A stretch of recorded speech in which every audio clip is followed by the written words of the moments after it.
Some people say that Jonang's empty of other, or Shentong, was only a non-mainstream view in Tibetan Buddhism. What do you think?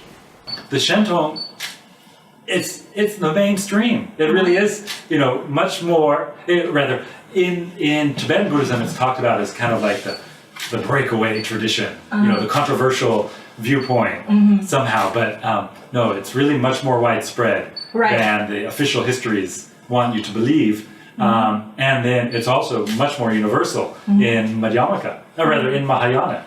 It's in so many of the sutras, the Tathagata sutras. And then the Chinese and the Japanese and the Koreans absolutely embrace original enlightenment.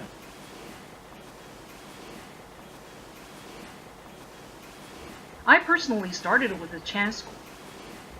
Oh, okay. And then I actually discovered, Yeah. wait a second, this Tibetan sect is the same. How amazing. So that's what got us started. So it's not just the Chan, but Huayan is also very much about this inherent enlightenment, Bunjue, I think they call it. And I mean, well, nothing got it started. It's just a coincidence. The Chinese didn't influence the Tibetans or vice versa. It's a coincidence, but not really a coincidence. It's just a lot of Indian texts talk about it. That's our view. Yeah. There's a central theme, the main idea that permeates into all these sects that we particularly pick out, like Jonang or Chan.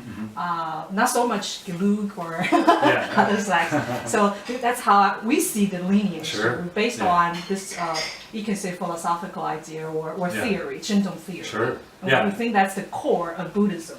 It is the core. And Tibetan Buddhism is wonderful, and Tibetans, were able to receive kind of the full transmission of Indian Buddhism. That's really great.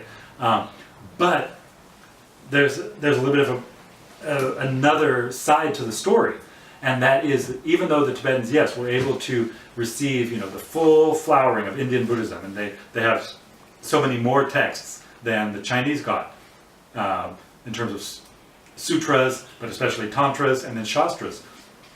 So all that's true.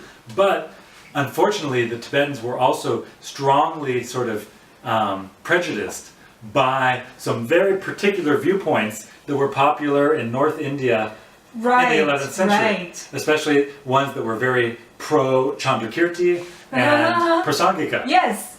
So, and unfortunately, they were told very early on, Prasangika is the highest view, Chandrakirti is the highest thinker. A lot of things were colored. And then that became kind of the enforced dogma, and that really limited, I think, the growth of the view. And so the Jonangs were the first to really say, Wait a second.